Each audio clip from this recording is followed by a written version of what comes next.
The day the Indian automotive industry was born, a name has always been on the top. Maruti Suzuki, also known as the people's car, has been the country's top car maker for years now.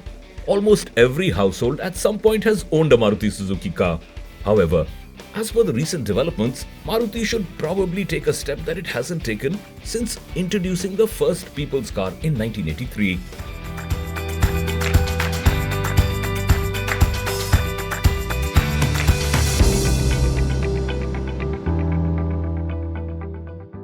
When Mr. Suzuki signed the joint venture, his critics in Japan also took the view that this looks like the beginning of the end of Suzuki.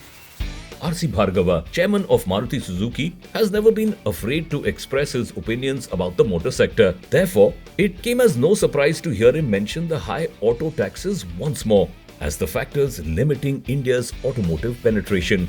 Let me tell you that while comparable to the EU's base rate of 20 to 25%, passenger car tariffs in India are higher than in many developed countries such as China, Japan and the US. Yes, that's right. Also, the Chinese government reduced the tax for vehicles with 2.0 litre or smaller engines with a price under 300,000 yuan. That backs up Bhargava's argument that imposing a similar tax structure across all vehicle sectors is one of the reasons why China has 221 automobiles per 1,000 people compared to India's stagnant 30 cars per 1,000.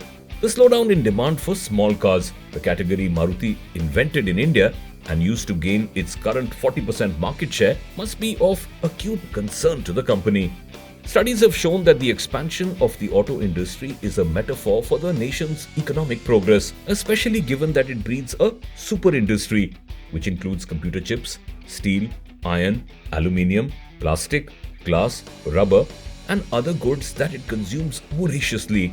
According to McKinsey's research, the manufacturing of transport equipment makes up 10 to 12% of India's manufacturing sector's gross value add, GVA. 2 years ago, the Standing Committee on Industry, presided over by Dr. K. Keshava Rao, noted that the sector's turnover of 8.2 lakh crore constituted 49% of India's manufacturing GDP and 7.1% of overall GDP. Maruti has already given the electric car market to more recent arrivals like Tata Motors and Mahindra out of the concern of cannibalizing its own sales and losing its commanding market position. Hyundai's Creta has been a huge success and has contributed to its dominance in the mid-level SUV market. For a long time, Maruti lacked a vehicle to compete with it, but the new Grand Vitara and the re-released Brezza are already off to promising starts.